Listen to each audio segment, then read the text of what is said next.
إن الحمد لله نحمده ونستعينه ونستغفره ونؤمن به ونتوكل عليه ونعوذ بالله من شرور أنفسنا ومن سيئات أعمالنا من يهده الله فلا مضل له ومن يضلله فلا هادي له وأشهد أن لا إله إلا الله وحده لا شريك له وأشهد أن سيدنا ومولانا محمدا عبد الله ورسوله الذي أرسله بالحق بشيرا ونذيرا وداعيا إلى الله بإذنه وسراجا منيرا فقد قال الله تعالى في كلامه المجيد والفرقان الحميد أعوذ بالله من الشيطان الرجيم إن الله وملائكته يصلون على النبي يا أيها الذين آمنوا صلوا عليه وسلموا تسليما اللهم صل على محمد وعلى آل محمد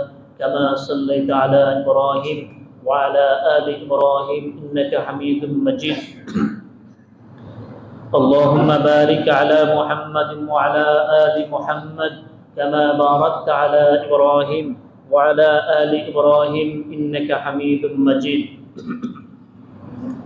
معزز محترم حضرات علماء کرام উপস্থিত মুসল্লিয়ান کرام আল্লাহ সুবহানাহু ওয়া তাআলা দরবারে অসংখ্য অগণিত শুকর আদায় করছি যে আল্লাহ তাআলা সিয়ামরত অবস্থায় আল্লাহর ঘর মসজিদে জুমার সালাত আদায়ের উদ্দেশ্যে আমাদেরকে একত্রিত হওয়ার সুযোগ দিয়েছেন, তৌফিক দিয়েছেন।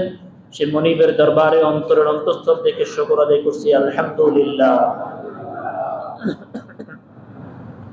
অসংখ্য অগণিত দরুদ ও সালাম মানবতার মুক্তির দূত সৈয়দুল মুরসালিন খাতামুন নবিয়্যিন শফিউল মুজনিবিন জনাবে মুহাম্মদুর রাসূলুল্লাহ সাল্লাল্লাহু আলাইহি ওয়াসাল্লামের প্রতি।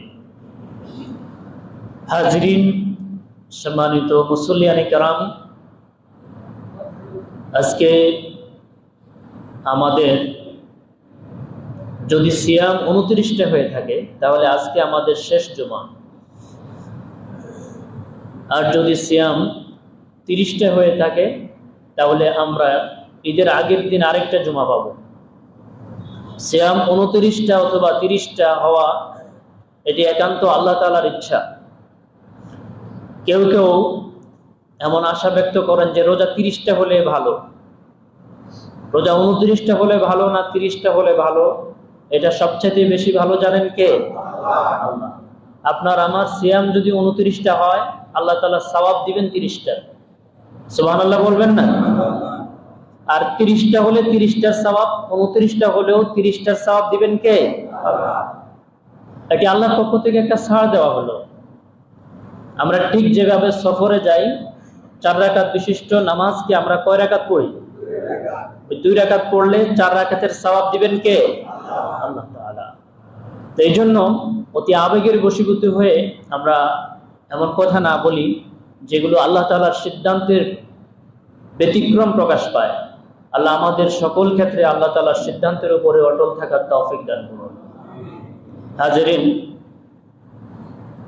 সিয়াম এবং রমাদান আসার পরেও যারা তাদের জীবনকে পরিবর্তন করতে পারে নাই, দুনিয়ার মোহ থেকে নিজেদেরকে রক্ষা করতে পারে নাই, হতভাগা বলা হয়েছে তাদেরকে। জিবরিল আমিন তাদেরকে লানত করেছেন, নবীজির সাথে সাথে আমিন বলেছেন। এই পৃথিবীটা এতটাই নিষ্ঠুর যে আমরা অনেক সময় ভাবি যে আমাকে ছাড়া এটা চলবে কিভাবে, আমাকে ছাড়া আমার পরিবারের কি হবে, আমার সন্তানের কি হবে। পৃথিবীর গতিতে চলবে। হয়তো আমি যাদেরকে নিয়ে ভাবছি তাদেরকে আল্লাহ তাআলা আরো অনেক ভালো করবেন। হয়তো আমি আরো অনেক ভালোর জন্য যে সকল প্ল্যানগুলো করে যাচ্ছি সেগুলো কোনোটাই বাস্তবায়ন হবে না। তাদের জন্য দুনিয়াটা পরীক্ষার হতে পারে। কিন্তু আল্লাহ সুবহানাহু ওয়া তাআলা পৃথিবীতে আমাকে যেভাবে একা পাঠিয়েছেন, ঠিক একা আমাকে আপনাকে আল্লাহর সামনে দাঁড়াতে হবে নিজের জীবনের হিসাব নিয়ে। সেখানে কেউ কারো পাপের বোঝা বহন করবে না। সেখানে কেউ কাউকে একটি নেকি দিতে চেষ্টা করবে না, একটা নেকির জন্য হন্য হয়ে খুঁজবে, কিন্তু কেউ কাউকে দেবে না। বাবা তার মাকে দেখে, সন্তান তার মাকে দেখে পলায়ন করবে। সেদিন আসার আগে এখনো সময় আছে, এখনো তাওবার সময় রয়েছে, এখনো আমার মৃত্যুর ফেরেশতা আমার সামনে আসে নাই, এখনো তাওবার সুযোগ আমার রয়েছে, এখনো পরিবর্তনের সুযোগ আল্লাহ তাআলা দিয়েছেন। আল্লাহ আমাদেরকে বোঝার আমল করার তৌফিক দান করুন, বলি আমিন। হাজিরিন, লাউ কানাতিদ দুনিয়া তা'দিলু ইনদাল্লাহি জানাহা বাউদা মা সাকা কাফিরান মিনহা শারবা। গোটা পৃথিবীটা, গোটা দুনিয়াটা আল্লাহ তাআলার কাছে যদি একটা মশার দানার ন্যায় মনে হতো, মা সাকা কাফিরান মিনহা শারবাতা মাইন, আল্লাহ সুবহানাহু ওয়া তাআলা কোন কাফের বেঈমানকে, যারা আল্লাহকে মানে না, তাদেরকে এক ডোক পানি পান করাতেন না। কিন্তু আল্লাহ তাআলার কাছে একটা মশার দানার চাইতে এই দুনিয়া তুচ্ছ। দুনিয়া সিজনুল মুমিন ওয়া জান্নাতুল কাফির। দুনিয়া মুমিনের জন্য কারাগার, ওয়া জান্নাতুল কাফির, যারা কাফের তাদের জন্য দুনিয়াটা জান্নাত। দুনিয়া মুমিনের জন্য কারাগার মানে এখানে আমার খুশি মতে আমি কিছু করতে পারবো না। মুমিনের জন্য এখানে পদে পদে বাধা রয়েছে। এই বাধা দিয়েছেন কে? আল্লাহ তাআলা। আল্লাহ যা বাধা দিয়েছেন সেগুলোতে সে বাধা মনে করবে। এখানে তার কষ্ট হবে, এখানে মন যা চাইবে তা সে করতে পারবে না। এখানে সে আল্লাহর আইনের, আল্লাহর হুকুমের সামনে সে নিজেকে সারেন্ডার করে দিয়েছে। আর দুনিয়া সিজনুল মুমিন, দুনিয়া মুমিনের জন্য কারাগার। ওয়া জান্নাতুল কাফির, কাফিরের জন্য জান্নাত, কারণ সে পরকালে জান্নাত পাবে না। সহিহ মুসলিমে নবী করিম সাল্লাল্লাহু আলাইহি সাল্লাম বলেছেন, মা দুনিয়া ফিল আখিরাহ ইল্লা মিসলু মা ইয়াজআলু আহাদুকুম ইসবিআহু ফিল ইয়াম ফালইয়ানজুর বিমা ইয়ারজিউ। নবী করিম সাল্লাল্লাহু আলাইহি সাল্লাম বলেছেন, আখিরাতের তুলনায় দুনিয়ার দৃষ্টান্ত হচ্ছে একজন ব্যক্তি সমুদ্রের মধ্যে যদি তার আঙ্গুলকে চুবায়, আঙ্গুলকে যদি রাখে, একটি আঙ্গুলকে রাখার পরে সে তার আঙ্গুল উঠানোর পরে এই আঙ্গুল যতটুকু পানি ধারণ করলো, আখিরাতের তুলনায় দুনিয়া এর চাইতে নগণ্য।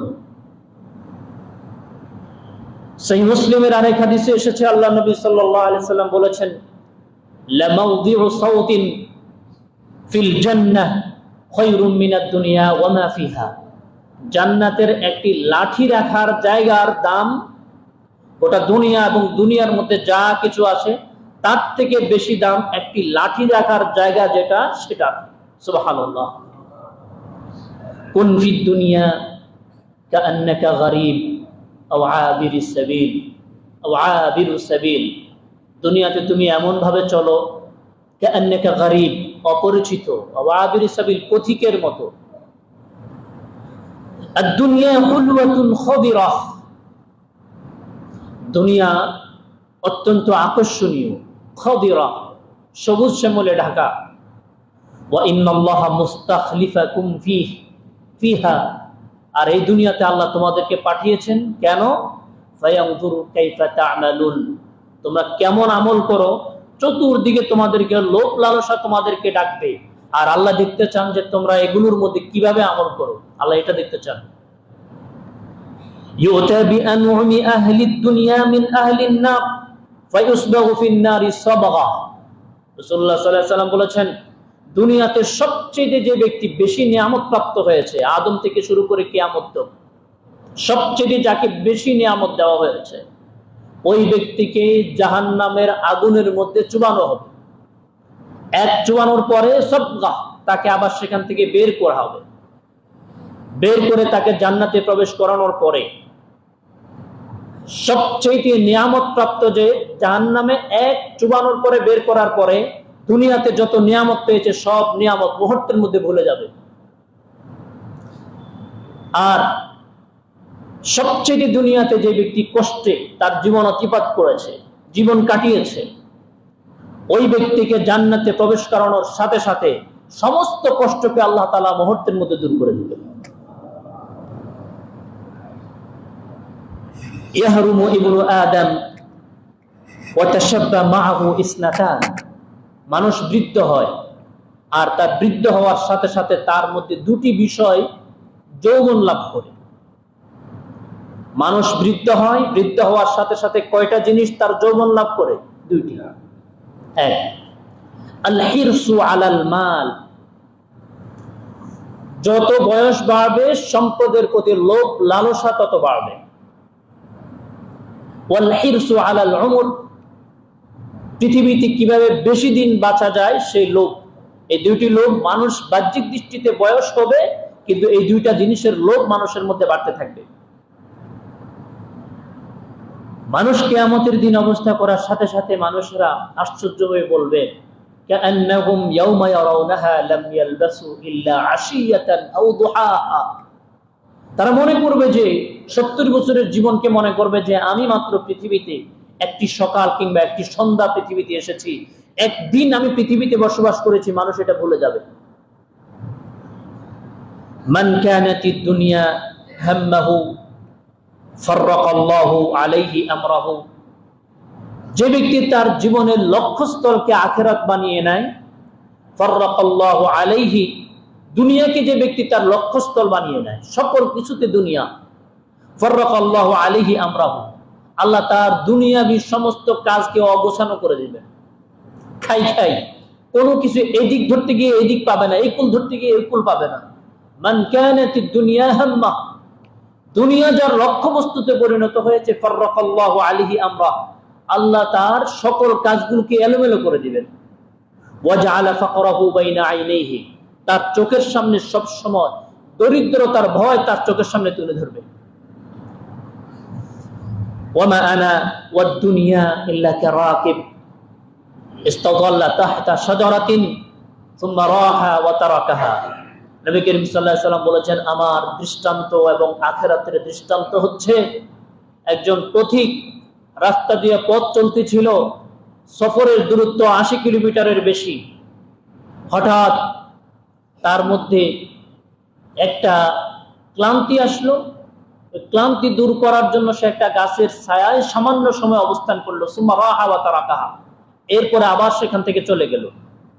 নবী করিম সাল্লাল্লাহু আলাইহি ওয়াসাল্লাম বলেছেন, একটি গাছের নিচে সামান্য সময় যে বিশ্রাম নেওয়া, এটা হচ্ছে দুনিয়া, আর এর আগ এবং পর এগুলো হচ্ছে আখিরাত। হাজিরিন, রমাদান চলে গিয়েছে, রমাদান শেষ। আজকে কত রোজা, কত রমজান? 23 রমজান, হয়তো আর 6 অথবা 7।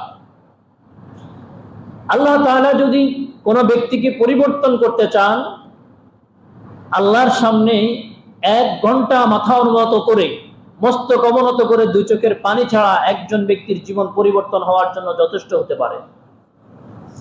কিন্তু আমরা কি আল্লাহর ওই বান্দা হতে পেরেছি এখনো? যে রোজা চলে যাচ্ছে, এখন পর্যন্ত আল্লাহ তাআলার কাছে হাত তুলে 30 মিনিট 40 মিনিট আল্লাহর সাথে একান্ত কথা বলার সুযোগ পাই নাই। আমাদের এখনো সে সুযোগ হয়নি বেশিরভাগ মানুষের। আমার জীবনের যত সমস্যা আছে, আমি দুনিয়াতে কি চাই, আখিরাতে কি চাই, আল্লাহ তাআলা কবুল করা না করা সবচেয়ে বড় ব্যাপার হচ্ছে অক্ষম, হতভাগা হচ্ছে ওই ব্যক্তি যে আল্লাহর কাছে বলতে পারে না। এর থেকে হতভাগার আর কিছু নেই, যে আল্লাহর কাছে বলতেই পারে না। আল্লাহর কাছে যদি আমি আমার কোনো বিষয় বলি, সেটা দুনিয়াবি হোক আখিরাতের হোক, যদি আমি আল্লাহ তাআলার কাছে বলি, সেটা দুনিয়াবি হোক অথবা আখিরাতের হোক, আল্লাহ সুবহানাহু ওয়া তাআলা ওই বিষয়টা তাকে হয় দুনিয়া অথবা আখিরাতে তাকে এটা দান করবেন। এটা আল্লাহ তাআলার ওয়াদা। এই জন্য আমরা এই বিষয়গুলো খেয়াল রাখবো। পাশাপাশি আজকে বেশ কয়েকটি বিষয় নিয়ে কথা বলতে হবে। আমরা তাওবার বিষয়ে একটু বলি। আমরা রমাদানে যদিও জীবনের গুনাহ থেকে তওবা করার জন্য যদি আমার ভিতরে স্পৃহা না জাগে, আর কবে জাগবে? আর জাগার সুযোগ নেই। আজকের এই মসজিদের মধ্যে, আজকে এই মসজিদের ভিতরের মধ্যে যারা আছেন, আগামী রমজানে এখানের মধ্যে সবাইকে পাওয়া যাবে না, এদের কেউ না কেউ কবরে চলে যাবে।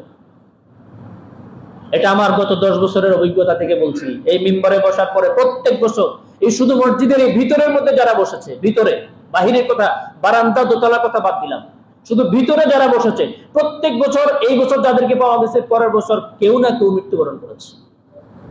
আজকে এখানে কত কম মানুষ ভিতরের মধ্যে। আগামী রমজানে আমাদের কেউ না কেউ আল্লাহর দরবারে চলে যেতে হবে। তাহলে আমি যে যাব, কি নিয়ে যাব? তাওবা মানে হচ্ছে ফিরে আসা। আমার জীবনে আমি কত পাপ করেছি এগুলো পৃথিবীর কেউ জানে না, কিন্তু কিরামান কাতিবিন যারা ফেরেশতা রয়েছে, সম্মানিত ফেরেশতা যারা রয়েছে, মা ইয়ালফিজু মিন কাউলিন ইল্লা লাদাইহি রাকিবুন আতীদ, তারা সব পুঙ্খানুপুঙ্খের উপর লিখে রেখেছে।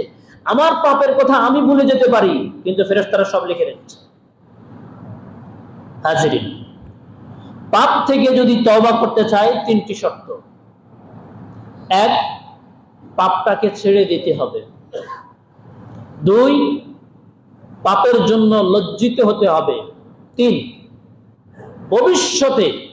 ভবিষ্যতে আমি আপনি ওই পাপ করব না বলে যদি সিদ্ধান্ত গ্রহণ করি, তাহলে আমার আপনার পাপ যত বড়ই হোক না কেন, আল্লাহ সুবহানাহু ওয়া তাআলা আমাদের পাপগুলোকে আল্লাহ তাআলা মাফ করে দিবেন। তাহলে তাওবার জন্য কয়টা শর্ত? সবাই বলি, কয়টা শর্ত? 3টা শর্ত। 1 নাম্বার আন-নাদামা, পাপের জন্য লজ্জিত হওয়া। 2, পাপ ছেড়ে দেওয়া। নাম্বার 3, পাপ ভবিষ্যতে করব না, আল্লাহ তাআলার কাছে সেই ওয়াদা করা। এই 3টি শর্ত যদি পাওয়া যায়, বান্দা যত গুনাহই করুক না কেন, আমাদের গুনাহ করার শক্তি বেশি না আল্লাহ তাআলার ক্ষমা করার শক্তি বেশি? আপনার কথা বুঝেন না মনে হয়। আমার আপনার গুনাহ যতই হোক না কেন, গুনাহ করার শক্তি বেশি না ক্ষমা করার শক্তি বেশি? আল্লাহ সুবহানাহু ওয়া তাআলা বলেছেন, ইয়া বানি আদম, ইবনে আদম, লাউ আতাইতানি বিকুরাবিল আরদি মিন খাতায়া থুম্মা লাকিতানি লা তুশরিকু বি শাইয়া লা আতাইতুকা বিকুরাবিহা মাগফিরা।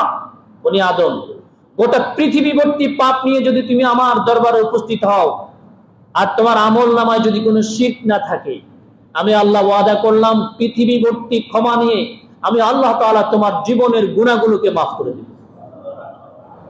হাজিরিন, এটি হচ্ছে প্রত্যেকটা পাপ 2 রকম। একটা পাপ আল্লাহর সাথে জড়িত, আর একটা পাপ বান্দার সাথে জড়িত। বান্দার সাথে জড়িত যদি কোনো পাপ হয়ে থাকে, তাহলে সেই পাপের জন্য 4 নাম্বার আরেকটা শর্ত রয়েছে, যার হক তার কাছে পৌঁছে দিতে হবে। আমি মনে হয় কথা বুঝাতে পারিনি। তাওবার জন্য শর্ত কয়টা? মৌলিকভাবে 3টা। পাপের জন্য লজ্জিত হতে হবে, পাপ ছাড়তে হবে, ভবিষ্যতে করব না সিদ্ধান্ত নিতে হবে। 4 নাম্বার হচ্ছে, পাপটা যদি কোনো ব্যক্তির হকের সাথে সংশ্লিষ্ট হয়, তাহলে যার হক তাকে দিয়ে দিতে হবে, পৌঁছে দিতে হবে, অথবা তার থেকে ক্ষমা নিতে হবে। এই 4টি যদি শর্ত পাওয়া যায়, তাহলে বান্দার পাপ যত বড়ই হোক না কেন, আল্লাহ সুবহানাহু ওয়া তাআলা বান্দার গুনাহগুলোকে আল্লাহ তাআলা মাফ করে দিবেন। এরপরে আমরা বেশ কয়েকটি বিষয় নিয়ে কথা বলতে হবে। ইসলামী ফাউন্ডেশন থেকে চিঠি দিয়েছে হালাল রুজির উপরে কিছু কথা বলার জন্য। বিদ্যুৎ সাশ্রয়ের বিষয়ে আপনাদের প্রতি বিশেষ চিঠি পাঠিয়েছে ইসলামী ফাউন্ডেশনের পক্ষ থেকে, সে বিষয়ে একটু কথা বলবো। আমাদের মাননীয় জেলা প্রশাসক মহোদয়, তিনিও আমাদের মসজিদে উপস্থিত হয়েছেন। আমাদের শেষের দিকে তিনিও একটু আমাদেরকে উদ্দেশ্য করে একটি কথা বলবেন। হালাল রুজির বিষয়ে আমি 2-1টি হাদিস বলে অন্য আলোচনা করব। কোরআনে কারিমে আল্লাহ তাআলা বলেছেন, ইয়া আইয়ুহার রাসূল কুলু মিনাত তাইয়্যিবাত ওয়া'মালু সালিহা। হে নবীগণ, খেতাব করেছেন, সম্বোধন করেছেন কাদেরকে? নবীদেরকে। ইয়া আইয়ুহার রাসূল, হে নবী, কুলু মিনাত তাইয়্যিবাত, তোমরা সবাই পবিত্র খাবার ভক্ষণ করো। ওয়া'মালু সালিহা, পবিত্র খাবার ভক্ষণ করো। ওয়া'মালু সালিহা, এরপরে বলেছেন নেক আমল করো। আগে কি নেক আমলের কথা বলেছেন না হালালের কথা বলেছেন? হালালের কথা বলেছেন। হালাল খাবার গ্রহণ করো, ওয়া'মালু সালিহা, এরপরে বলেছেন তোমরা নেক আমল করো। নবী করিম সাল্লাল্লাহু আলাইহি সাল্লাম বলেছেন, ইয়াতি আলান নাসি জামানুন, এমন একটা সময় মানুষের কাছাকাছি আসবে, খুব সময় আসবে, লা ইউবালিল মারউ আখাযা মিনাল হালালি আম মিনাল হারাম, মানুষ পরোয়া করবে না, মানুষ তোয়াক্কা করবে না, সে কি হালাল ইনকাম করলো না হারাম ইনকাম করলো, মানুষ পরোয়া করবে না। রাসূলুল্লাহ সাল্লাল্লাহু আলাইহি সাল্লাম বলেছেন, ইন্নাল্লাহা তাইয়্যিবুন লা ইয়াকবালু ইল্লা তাইয়্যিবা, আল্লাহ পাক পবিত্র, পবিত্রতা ব্যতীত তিনি কোনো কিছু গ্রহণ করেন না। সুনানে তিরমিজির 1 নম্বর হাদিস, প্রথম হাদিস, লা তুকবালু সালাতুন বিগাইরি তুহুরিন পবিত্রতা ব্যতীত সালাত কবুল করা হয় না। ওয়ালা তুকবালু ওয়ালা সাদাকাতুম মিন গুলুল, আর অবৈধ উপার্জনের সম্পদ আল্লাহ তাআলা কবুল করেন না। নবী করিম সাল্লাল্লাহু আলাইহি সাল্লাম আরো বলেছেন, কুল্লু লাহমিন নাবাতা বিস-সুহতি ফান-নারু আওলা বিহা, প্রত্যেক শরীরের যে মাংসের যে টুকরোগুলো রয়েছে, যেগুলো হারামের দ্বারা গঠিত, ফান-নারু আওলা বিহা, জাহান্নাম ওই মাংসের জন্য, ওই শরীরের জন্য অধিক উপযোগী। রাসূল করিম সাল্লাল্লাহু আলাইহি সাল্লাম আরো বলেছেন, লা তাযালু কাদামা ইবনু আদম হাত্তা ইউসআলা আন খামসিন, কোন ব্যক্তিকে কিয়ামতের দিন পা নাড়াতে দেওয়া হবে না, হাত্তা ইউসআলা আন খামসিন, যতক্ষণ পর্যন্ত 5টা প্রশ্নের উত্তর সে না দিতে পারবে। 1, আন উমরিহি ফিমা আফনা, তোমার জীবনকে 60 বছর 70 বছরের জীবন কিভাবে গুজরান করেছো তার হিসাব দাও। ওয়া আন শাবাবিহি ফিমা আবলা, তোমার যৌবনের বিশেষ সময়কে তুমি কিভাবে কাটিয়েছো তার হিসাব দাও। ওয়া আন মালিহি মিন আইনা ইকতাসাবাহু, তোমার সম্পদ তুমি কিভাবে উপার্জন করেছো, আমিনাল হালালি আম মিনাল হারাম, হালাল ভাবে উপার্জন করেছো না হারাম ভাবে উপার্জন করেছো। ওয়া ফিমা আনফাকা, হালাল ভাবে উপার্জন করে তোমার ওই সম্পদকে তুমি কোথায় ব্যয় করেছো, হালাল পথে ব্যয় করেছো না হারাম পথে ব্যয় করেছো। ওয়া মাযা আমিলা ফিমা আলিমা, আল্লাহ পক্ষ থেকে তোমাকে যতটুকু আকল বিবেক দেওয়া হয়েছে তার কতটুকু তুমি জেনেছো আর কতটুকু তুমি মেনেছো। হাজিরিন, আমরা সব সময় আরেকটি কথা বলি যে আমাদের নামাজ পড়ি, কিন্তু নামাজের মাধ্যমে কোনো পরিবর্তন হয় না। আচ্ছা, উযু ছাড়া নামাজ পড়লে নামাজ হবে? সবাই একটু বলেন, নামাজ হবে? হবে না। তাহলে নামাজের জন্য শর্ত হচ্ছে শরীর পাক, কাপড় পাক, নামাজের জায়গা পাক। 17 টাকা কি আছে কিনা? এখন আমার এই পুরো শরীরটা হারামের টাকা দিয়ে আমার এই শরীরটা গঠিত, সুদ, ঘুষ, দুর্নীতি দিয়ে আমার এই পুরো দেহটা গঠিত। আমার এই শরীর আমি ওযু গোসলের মাধ্যমে কি এই শরীরটাকে পবিত্র করতে পারবো? কি কথা বলেন, পারবো? নামাজের শর্ত শরীর পাক। আমার শরীর কি পাক নাকি না পাক? কি কথা বলেন, পাক নাকি না পাক? কাপড় পাক, নামাজের শর্ত। আমি যেই টাকা দিয়ে কাপড় কিনলাম, টাকাটা হারাম, হারাম উপার্জনের টাকা, তাহলে আমার এই জামা কাপড় বাহ্যিক দৃষ্টিতে যত সুগন্ধিময় হোক, যতই দেখতে ভালো মনে হোক, আমার এই কাপড়টা এটা কি পাক নাকি না পাক? না পাক। শরীর না পাক, কাপড় না পাক, নামাজের জায়গা না পাক। আপনার পরিবারের নামাজ পড়ার জন্য যে বাড়ি করেছেন, ঘর করেছেন, হারাম টাকা দিয়ে বাড়ি করেছেন, নামাজের জায়গাটা কি পাক নাকি না পাক? না পাক। শরীর পাক, কাপড় পাক, নামাজের জায়গা পাক, সতর যেটা দিয়ে ঢাকলাম কাপড়, সেটাও না পাক। ইন্নাস সালাতা তানহা আনিল ফাহশাই ওয়াল মুনকার, সালাত আমাকে অশ্লীল খারাপ কাজ থেকে বিরত রাখবে, কিন্তু সালাতের শর্ত তো আদায় করতে হবে। হাজিরিন, এরপরে গুরুত্বপূর্ণ লাইলাতুল কদর।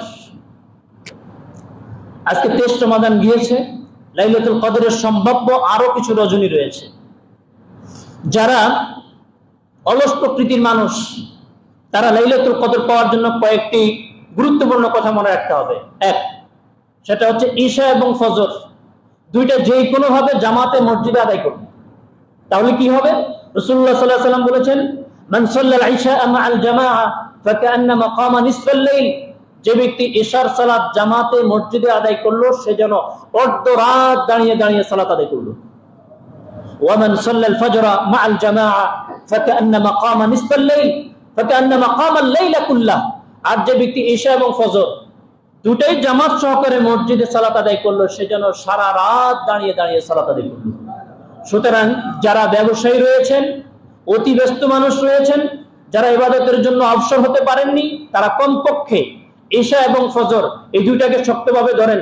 তাহলে ওইটা যদি আপনি বাকি দিনগুলোতে ধরেন, সেটা যদি কদরের উপরে দিয়ে যায়, আল্লাহ সুবহানাহু ওয়া তাআলা কদরের ন্যূনতম বারাকা থেকে আল্লাহ আপনাকে বঞ্চিত করবেন না, আপনাকে কিছু না কিছু দিবেন ইনশাআল্লাহ। 2 নম্বর যে বিষয়টি, সেটি হচ্ছে প্রতি রাতে, বিশেষ করে বেজর রাত্রিতে আমরা আল্লাহ তাআলার কাছে কিছু দান সাদাকা করব। সামান্য হলেও 50 টাকা হোক, 100 টাকা হোক। যদি বাড়ির মহিলা যারা আছে তারা যদি দান করতে চায়, ফকির মিসকিন পাবে কই? ঘরের মধ্যে কিছু টাকা আলাদা করে রেখে দেব, যে এটা তাদের জন্য যথেষ্ট। ওটা যদি আমি সবগুলো রাতে করতে পারি, তাহলে ওই রাতটা যদি কদরের রাতে পড়ে যায়, তাহলে লাইলাতুল কদরি খায়রুম মিন আলফি শাহর, হাজারো মাসের চাইতে শ্রেষ্ঠ মাস দানের সওয়াব আল্লাহ পাক আপনার আমার আমলনামে দিয়ে দিবেন। যারা কোরআন তিলাওয়াত করতে পারি কমপক্ষে প্রতি রাতে সামান্য সময়ে, প্রতি রাতে সামান্য সময়ে কোরআনের একটি পৃষ্ঠা পড়ব। যারা পড়তে জানি না তারা কমপক্ষে 1 পৃষ্ঠার তেলাওয়াত 2 পৃষ্ঠার তেলাওয়াত হলো শুনবো। সেটা যদি কদরের রাতে পড়ে যায় তাহলে হাজারো মাসের চাইতে বেশি রাত ইবাদত করার সওয়াব, তেলাওয়াতের সওয়াব আল্লাহ পাক আমার আপনার আমলনামে দিয়ে দিবেন। হাজিরিন, লাস্ট যে বিষয়টি সেটি হচ্ছে প্রতি রাতে যাদের পক্ষে সম্ভব এই দোয়াটি আমি প্রত্যেকবার মাস করাই, এবারও আবার একটু আপনাদেরকে পড়াচ্ছি। সেটি হচ্ছে কদরের যে দোয়াটি রয়েছে, মা আয়েশা সিদ্দিকা রাদিয়াল্লাহু তাআলা আনহা আল্লাহ নবী সাল্লাল্লাহু আলাইহি ওয়াসাল্লামের দিকে তাকিয়ে বলেছেন, ইয়া রাসূলুল্লাহ ইন আলিমতু আইয়া লাইলাতিল লাইলাতুল কদর ফামা আকুলু ফিহা ইয়া রাসূলুল্লাহ, আমি যদি কদরের রাত পাই তাহলে কি আমল করব? আল্লাহ নবী সাল্লাল্লাহু আলাইহি ওয়াসাল্লাম বলেছেন, কুলি আল্লাহুম্মা ইন্নাকা আফুউন কারীম তুহিব্বুল আফওয়া ফা'ফু আন্নি। আল্লাহ নিশ্চয় আপনি ক্ষমাশীল, আপনি বড় দয়ালু, তুহিব্বুল আফওয়া ক্ষমা করাকে আপনি পছন্দ করেন, ফা'ফু আন্নি অতএব আমার জীবনের গুনাহ আল্লাহ আপনি ক্ষমা করে দিন। এটি বাকি যে রাতগুলো রয়েছে এটা শুধু কদরের রাতের জন্য না, যে কোনো সময়ের জন্য এই দোয়াটা এতটাই গুরুত্বপূর্ণ। আমরা জানি একটি বিষয়, সেটা হচ্ছে আল্লাহ তাআলা গফুর, আল্লাহ তাআলা গফফার, আবার আল্লাহ তাআলা আফউন, তিনি ক্ষমাশীল। গফুর অর্থ ক্ষমাশীল, আফউন অর্থ ক্ষমাশীল, কিন্তু আরবিতে দুইটার মধ্যে পার্থক্য রয়েছে। গফুর হচ্ছে এমন, সেটা হচ্ছে সিত্রু আনি যুনুব, পাপকে ঢেকে রাখা। যিনি পাপকে ঢেকে রাখেন তিনি কে? বলেন না, তিনি কে? আল্লাহ তাআলার যে 99টি নাম রয়েছে প্রত্যেকটা নামের আলাদা আলাদা বৈশিষ্ট্য রয়েছে। একটা নাম আল্লাহ তাআলা হচ্ছে সিত্তির, আমরা অনেকেই সেই নামটাকে বলে থাকি সত্তার। সত্তার আল্লাহ তাআলার কোনো নাম নেই, বিশুদ্ধ হাদিসে আসে নাই। বিশুদ্ধ হাদিসে যে নামটি আল্লাহ তাআলার এসেছে সেটি হচ্ছে সিত্তির। সিত্তির তো সিত্তির মানে হচ্ছে যিনি বেশি দোষ করলে বেশি বেশি অপরাধকে যিনি ডেকে রাখেন তিনি হচ্ছেন সিত্তির। গফুর মানে যিনি ক্ষমাশীল, গফফার মানে যিনি বেশি বেশি গুনাহ করলে যাদের গুনাহ বেশি বেশি ক্ষমা করেন তিনি গফফার। আর আফউন মানেও ক্ষমাশীল। এই দুইটার মধ্যে পার্থক্য হচ্ছে গফুর আল্লাহ তাআলার এই নামটা প্রকাশ পাবে কিয়ামতের দিন। আল্লাহ তাআলা বান্দাকে আলাদা ডাকবেন, ডাকার পরে বান্দার আমলনামাগুলো দেখাবেন যে তুমি কি এগুলো করেছো, তুমি এগুলো করেছো, তুমি এগুলো করেছো। বান্দাকে এগুলো সব দেখাবে। বান্দা প্রথমে দেখে ভয় পেয়ে যাবে, হ্যাঁ আমার সব আমল তো আমার সামনে, সব পাপ হাজির করে ফেলেছে। তখন আল্লাহ সুবহানাহু ওয়া তাআলা বান্দাকে বলবেন, দুনিয়াতে আমি আল্লাহ তাআলা তোমার এই পাপগুলোকে মানুষ থেকে ডেকে রেখেছি, আজকে তোমাকে দেখালাম এই পাপগুলো তুমি করেছো। আমি আল্লাহ তাআলা পরকালেও আমি আল্লাহ তাআলা তোমার এই পাপগুলোকে ডেকে তোমার জীবনের গুনাহ মাফ করে দিলাম। এটা হচ্ছে গফুর। আল্লাহ তাআলা পাপ দেখাবেন, দেখানোর পরে ক্ষমা করবেন। আফউন বলা হয় এমন ক্ষমা যেই পাপ করার পরে টোটাল মেমোরি থেকে এটাকে ডিলিট করা হবে। কিয়ামতের দিন আল্লাহ সুবহানাহু ওয়া তাআলা ওই বান্দাকে যে পাপের লিস্ট দেখাবেন, ওই লিস্টের মধ্যে ওই পাপগুলো থাকবে না যেগুলো আল্লাহ তাআলা আফউন গুণের কারণে মাফ করেছেন। এজন্য দুইটা গফুর এবং আফউন, এই দুইটার মধ্যে আফউনের স্তর উপরে। অর্থাৎ আল্লাহ তাআলা যদি কারো আল্লাহুম্মা ইন্নাকা আফউন কারীম এই দোয়া কবুল করেন, তাহলে তার পাপের লিস্টও আল্লাহ তাআলা দেখাবে না, অটোমেটিক আল্লাহ তাকে মাফ করে জান্নাতে প্রবেশ করাবেন। এজন্য এই দোয়াটা আমরা একটু সবাই আমার সাথে পড়েন, আল্লাহুম্মা আল্লাহুম্মা ইন্নাকা আফুউন কারীম তুহিব্বুল আফওয়া ফা'ফু আন্নি। আবার পড়েন, আল্লাহুম্মা ইন্নাকা আফুউন কারীম তুহিব্বুল আফওয়া ফা'ফু আন্নি। এই দোয়াটা আপনারা গুগলে সার্চ দিলে বের হয়ে যাবে, লাইলাতুল কদরের দোয়া। ইউটিউবে সার্চ দিলে বের হবে, চ্যাট জিপিতে সার্চ দিলে বের হবে। দোয়াটা মুখস্থ করে নেবেন। নামাজের সেজদাতে গিয়ে, নফল সালাতের সেজদাতে গিয়ে আল্লাহ তাআলার কাছে নফল সালাতের সেজদার দোয়াটা আমরা অনেকে বুঝি না। যে কোনো সালাতে নবী করিম সাল্লাল্লাহু আলাইহি সাল্লামের জীবনের শেষ সালাত যেটা ছিল, নবীজি জানালা খুলেছেন। জানালা করার পরে সাহাবায়ে কেরাম মনে করেছেন নবীজি মনে হয় মসজিদে আসবে। নবীজি হাত দিয়ে ইশারা দিয়েছেন, না তোমরা সেখানে থাকো। দুই চোখের পানি ছেড়ে দিয়েছেন। সালাতের এই দৃশ্য দেখে নবীজি চোখের পানি ছেড়ে দিয়েছেন। আর তিনি বলেছেন, আম্মা ফির রুকু ফাআযিমু ফিহি রাব, রুকুতে যখন যাবে তোমরা আল্লাহর বড়ত্বকে সুন্দরভাবে প্রকাশ করবে। রুকুতে যাওয়ার পর আমরা কি তাসবিহ পড়ি বলেন তো? সুবহান রাব্বিয়াল, আল্লাহর বড়ত্ব।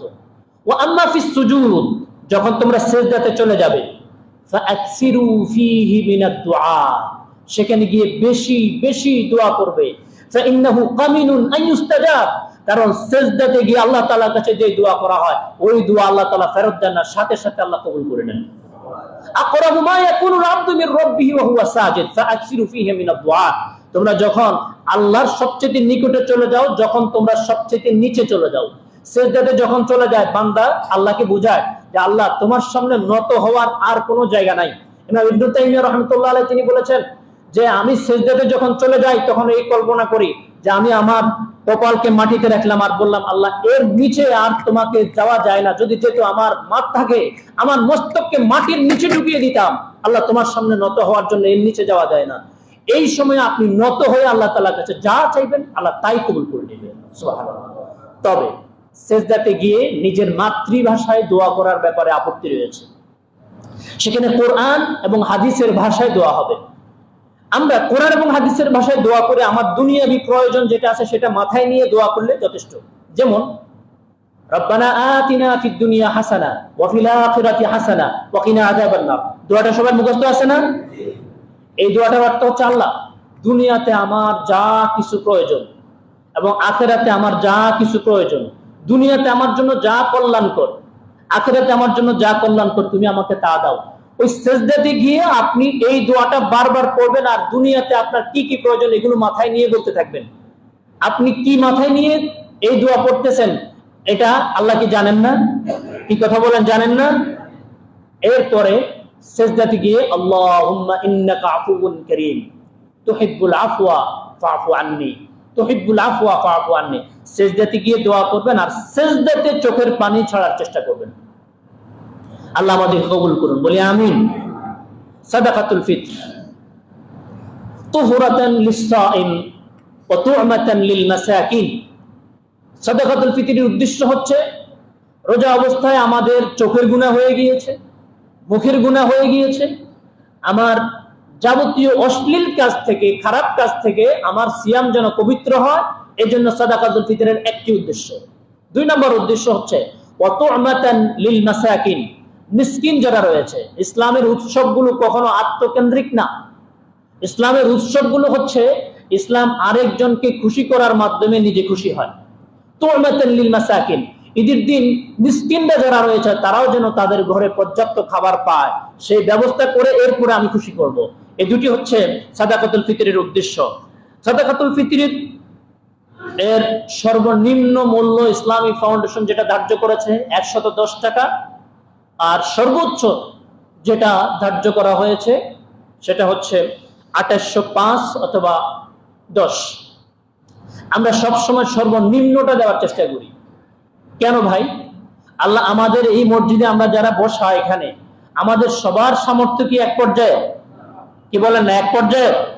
তাহলে যার সামর্থ্য যে পর্যায়ের, বিশেষ করে বলবো যারা খেজুর খেয়েছেন, আপনি রমজানে যে মানের খেজুর খেয়েছেন ওই খেজুরের ওজন করে আপনি হচ্ছে সাদাকাতুল ফিতর আপনি আদায় করার চেষ্টা করবেন। যাদের যে পরিমাণ সামর্থ্য তাদেরকে সেই পরিমাণ আপনি সাদাকাতুল ফিতর আপনারা আদায় করার চেষ্টা করবেন। আমরা বাকি সালাতের পরেও আমাদের সংক্ষিপ্ত তাফসিরের পরে প্রশ্নোত্তর পর্ব থাকবে, যাদের কোনো কিছু জানার প্রয়োজন এই সকল বিষয়ে আপনারা বলবেন। যাকাতুল মাল ওয়াল উশর, যাকাতের বিষয়ে গত জুমা আমরা বিস্তারিত আলোচনা করেছি। একটি বিষয় আমাদের আলোচনা বাদ ছিল, সেটি হচ্ছে ওশর। ওশর কি বুঝেন? ফসলের যাকাত। মাশাআল্লাহ, ডক্টর খন্দকার আব্দুল্লাহ জাহাঙ্গীর রাহিমাহুল্লাহ বাংলাদেশে এই নিয়ে যতজন লেখালেখি করেছে সবচেয়ে তত্ত্ববহুল এবং সবচেয়ে বিস্তারিত এই বিষয়ে আলোচনা করেছেন। এবং বিস্তারিত লিখেছেন আমাদের এই মসজিদের সাবেক খতিব, বাংলাদেশের প্রখ্যাত আলেম দ্বীন প্রফেসর ডক্টর খন্দকার আনম ও আব্দুল্লাহ জাহাঙ্গীর রাহমাহুল্লাহ, এবং ইসলামী ফাউন্ডেশন বইটা চাপিয়েছে। এত চমৎকার আলোচনা করেছেন ফসলের জাকাতের উপরে। একটা হচ্ছে সম্পদের যে জাকাতগুলো রয়েছে, অর্থনীতি যে জাকাত রয়েছে, এটা আমরা সবাই না দিলেও আমাদের মাথায় আছে যে আমি না দিয়ে ভুল করতেছি, অপরাধ বোধ ভিতরের মধ্যে রয়েছে। আর ফসলের যে জাকাত, এটা যে দিতে হবে, এই চিন্তাটাই আমাদের বেশিরভাগ মানুষের মধ্যে নেই। অথচ সম্পদের জাকাত যেরকম ফরজ, ওশরের জাকাতটাও ঠিক সেরকম ফরজ। কোরআনের আয়াত দিয়ে সাবেত। আল্লাহ তাআলা বলেছেন ওয়াআতু হাক্কাহু ইয়াওমা হাসাদিহি, যেদিন ফসল কাটবে সেদিন জাকাত দিবে। ফসলের জাকাতের নিসাব হচ্ছে যে সকল ফসলগুলো, শস্যগুলো গুদামজাত করা যায়, কাঁচা মাল না, গুদামজাত করা যায়, ধান, তারপরে হচ্ছে ভুট্টা, গম, যেগুলো গুদামজাত করা যায়, এগুলো 17 মণ হচ্ছে এটার নিসাব। 17 মণ হলে সেখান থেকে প্রতি 20 মণে 1 মণ, অর্থাৎ এটা আবার দুই ভাগে বিভক্ত। এক হচ্ছে যদি ফসলটা শুধুমাত্র বৃষ্টির পানিতে হয়, আমার কোনো চাষাবাদের কোনো কিছুর করার প্রয়োজন নাই, আলাদা কোনো খরচ নাই, শুধুমাত্র বৃষ্টির পানিতে ফসল দিতে গেলাম, এরপরে ফসল কাটতে গেলাম, যদি এরকম হয় তাহলে প্রতি 10 মণে 1 মণ।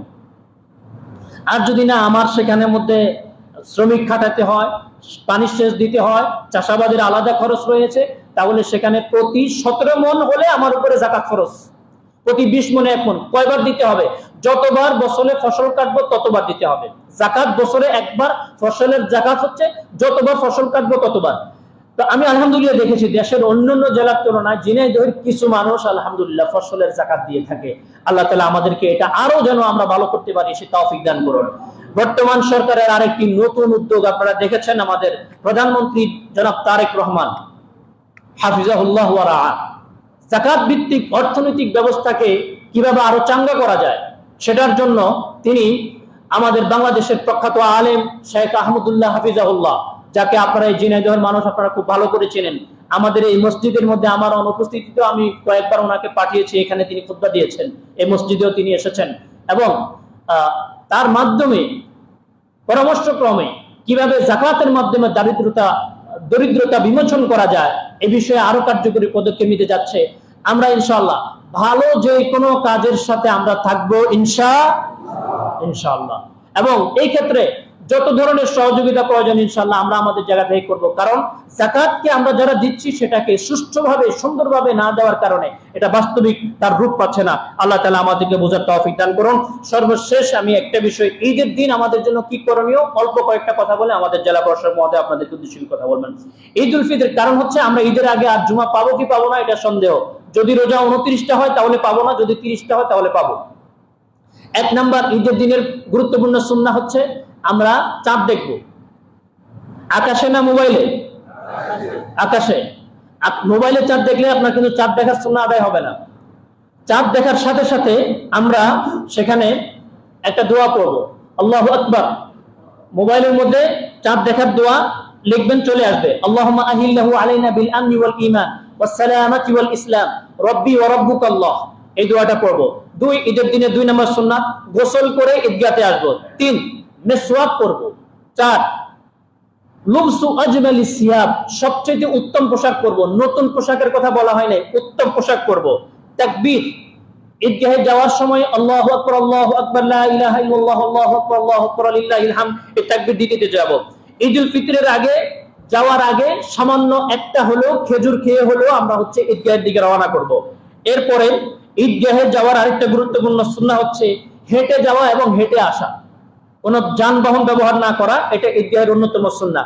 আদামুস সালাত ক্বাবলাল ঈদ, ঈদের সালাতে ঈদের মাঠের মধ্যে ঈদের সালাতের আগে আর কোন সালাত না পড়াটা সুন্নাত। তাহিয়া, ঈদ মুবারক, ইসলামিক সুন্নাহ হচ্ছে সাহাবায়ে কেরাম দেখা হলে তারা পরস্পরকে বলতেন তাকাব্বালাল্লাহু মিন্না ওয়া মিনকুম। বলেন তো সবাই, তাকাব্বালাল্লাহু মিন্না ওয়া মিনকুম।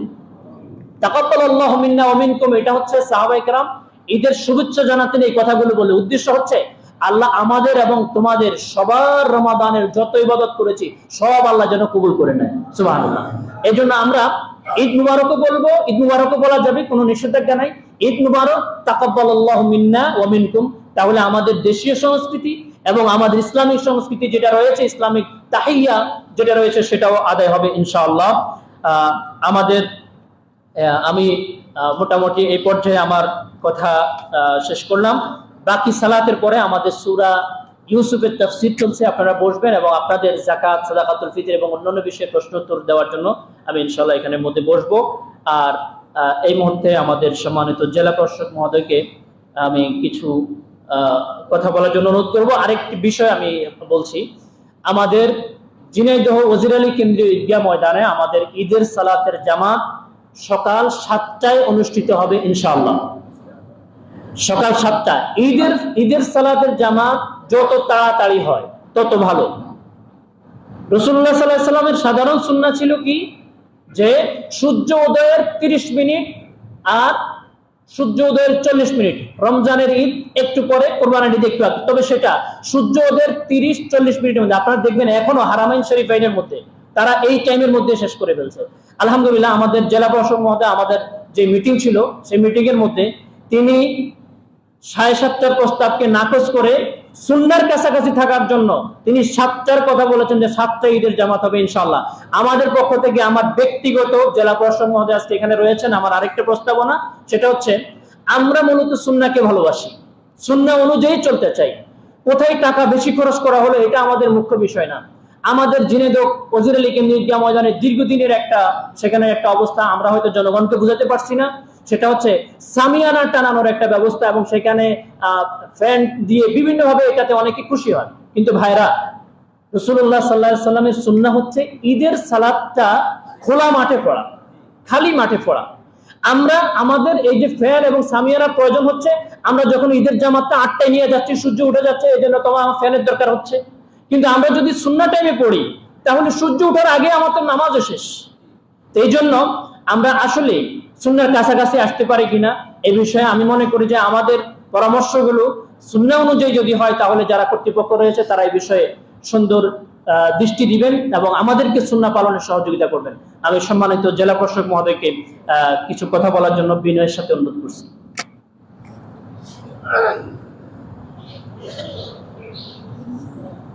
ফ্যান বন্ধ করে দেন হালকা।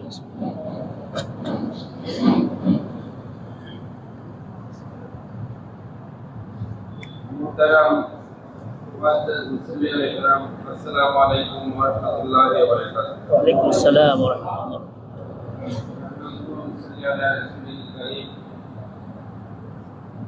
মূলত আজকে আসছি পবিত্র জুমার নামাজ আদায় করার জন্য, বক্তব্য দেওয়ার ইচ্ছা ছিল না। তারপরেও প্রতি মহোদয় আমাকে অনুরোধ করেন, শুকরিয়া জ্ঞাপন করছি করে দেওয়ার জন্য। এমনি তো বলা হয়ে থাকে যে দরিদ্র মানুষের জন্য জুমার দিনটা হলো এটা হজের দিন, তারপরে এটা হলো রমজানের জুমা। এটা অত্যন্ত ফজিলতের এবং বর্তমান একটা নামাজ আমরা আদায় করতে আসছি। মানুষের কাছে কোনো কিছু চাইলে একবার, দুইবার, তিনবার, আমি কিন্তু একবার না একবার বিরক্ত হবে যে আপনি এত চাচ্ছেন, বিরক্ত। কিন্তু আল্লাহ তাআলা মহান রব্বুল আলামিন আল্লাহ ওনার কাছে বিষয়টা হলো একেবারে বিপরীত। যত আপনি ক্ষমা চাইবেন, যত আপনি বেশি চাইবেন, ততই আল্লাহ তাআলা আমাদের উপরে বেশি সন্তুষ্ট হবে। চাইতে কম করে চাওয়া যাবে না। আমাদের আত্মীয় স্বজন এবং শুধু তাই না, আমাদের যে সমাজে আমরা বসবাস করি, সমাজটাতে যেন সুন্দর এবং সুশৃঙ্খল ভাবে যেন আমরা সমাজে বসবাস করতে পারি। পারস্পরিক ভ্রাতৃত্ব, সহযোগিতা এবং মুসলিম উম্মাহর মাঝে বিভিন্ন বিপদ আপদ আছে, এগুলো যেন আল্লাহ তাআলা আলামিন যেন হেফাজত করে আমাদের সকলকে। আমরা সেই দোয়াগুলো করবো। পাশাপাশি সরাসরি সরকারের কিছু উদ্যোগ আছে। একটা মোহতারাম খতিব মহোদয় বলেছেন, সেটা হলো আমরা অনেক সময়, এটা হলো আমাদের অবহেলা। আপনারা সবাই জানেন, ইন্নাল মুবাজ্জিরিনা কানু ইখওয়ানুশ শায়াতিন। নিশ্চয়ই নিশ্চয়ই নিশ্চয়ই অপচয়কারীরা হলো শয়তানের ভাই। আমরা কি কেউ শয়তানের ভাই হতে চাবো? চাইবো না। তাহলে আমরা যখন বেরিয়ে যাচ্ছি, সরকারি ট্রেন হোক, বেসরকারি ট্রেন হোক বা লাইফের, যেখানে বিদ্যুৎটা সাশ্রয় করা, কারণ বিদ্যুৎ প্রোডাকশন করতে গেলে আমাদের অনেক জ্বালানি লাগে, নাকি অনেক খরচ হয়। এটা নিয়ে বিদ্যুতের সরকারের ভর্তুকি আছে। তো এটা একটা ভালো উদ্যোগ যে আমরা এটা চেষ্টা করব আমরা যেন। আরেকটা বিষয় সরকার করছে, সেটা হলো যে আপনার এই যে এডিস মশা, এটা নিধনের জন্য যাদের বাড়িতে বা যে জায়গায় পানি জমাট অবস্থায় থাকে সেগুলো যেন লার্ভা যেন কোনোভাবে উৎপাদন না হতে পারে। এই জন্য আমার কিছু জায়গা আছে, যেমন আমি একটা স্কুলের হেডমাস্টার, তাহলে আমার স্কুলটাকে, তাহলে আমি যে আমার একটা বাড়ি আছে, বাড়িটাকে আঙিনাটাকে আমরা যেন একটু সবাই মিলে এই জনপদটা যেন জেলাটা যেন একটু সমৃদ্ধ হয়। ইতিমধ্যে আলহামদুলিল্লাহ কিছু জায়গায় পরিষ্কার হচ্ছে, একটু সুন্দর হচ্ছে, আপনারা দেখেছেন। আপনাদের সকলের সহযোগিতা, সবাই যদি চেষ্টা করি, আমি প্রতিদিন এসে আমার দোকানটা একটু পরিষ্কার করে, আমার দোকানের সামনে একটু পানি ছিটিয়ে দেয়া, একটু ময়লাটা নির্দিষ্ট জায়গায় একটু রাখা, যেন পৌরসভা নিয়ে যেতে পারে, আমরা ইনশাল্লাহ পারবো কিনা বলেন তো? পারবো। তো আমি আপনাদের কাছে যেহেতু বলার সুযোগ এসেছে, আমি বললাম। তার পাশাপাশি আমাদের আসন্ন ঈদুল ফিতর আসছে, আমাদের সদকা ফিতর এবং যাকাত সহ যেগুলো আমরা যথাযথভাবে আদায় করবো, পরস্পরের জন্য দোয়া করবো। এবং একটা সূরা বাকারার মধ্যে কিন্তু একটা শানে নজুল রয়েছে যে আমাদের মধ্যে যত রিপু এবং যত ধরনের মানে অন্যদিকে যাওয়ার যা পথ আছে, যদি এইগুলো অন্য কাউকে দিত, ধরেন ফেরেশতাকে দিত, তাহলে তারাও কিন্তু নিয়ন্ত্রণে থাকাটা খুব কঠিন হতো, নাকি? এটাই আসলে সূরা বাকারার একটা অন্যতম বিষয়। তো সেই জন্য আমাদের যে রিপু আছে, নফস আছে, যেটা নিজের আমিত্ব আছে, এইটাকে নিয়ন্ত্রণ করে আমরা যেন একটা সমৃদ্ধ জনপদে বসবাস করতে পারি। এই দোয়া সবার কাছে চাইবো, আমি দোয়া প্রার্থনা করছি এবং আমরা প্রত্যেকে প্রত্যেকের জন্য দোয়া করবো। এবং আমরা সবাই যেন ধৈর্য সহকারে, আমাদের মধ্যে মনে হয় ধৈর্য জিনিসটা কমছে, সুতরাং আমরা যেন ধৈর্য ধরি। একজন একটা কথা বলো না বুঝে করছি, এটা না, আসলে ঘটনাটাকে সুন্দরভাবে জানতে চাওয়া। লাকাদ খালাকনাল ইনসানা ফি আহসানি তাকওয়িম। এই সবচেয়ে সুন্দর হলো মানুষ। সুন্দর শুধু অবয়বে না, সুন্দর তার আচরণেও হতো। সুতরাং আমরা পরস্পরের প্রতি এটা একটু হৃদয়বান হবো। ইনসাফের চেয়ে ইহসানটা হলো বড়। ইহসান মানে দরদ, পরস্পরের প্রতি ভালোবাসা এবং হৃদ্যতা এবং হৃদয়বান হওয়া, মেহরবানি দেখানো, এগুলো হলো আফজাল। আমরা সেগুলো করবো, আমরা সেগুলো চলবো, এই দোয়া করবো, আশাবাদ ব্যক্ত করে শুকরিয়া জ্ঞাপন করছি। আসসালামু আলাইকুম ওয়া রাহমাতুল্লাহি ওয়া বারাকাতুহু।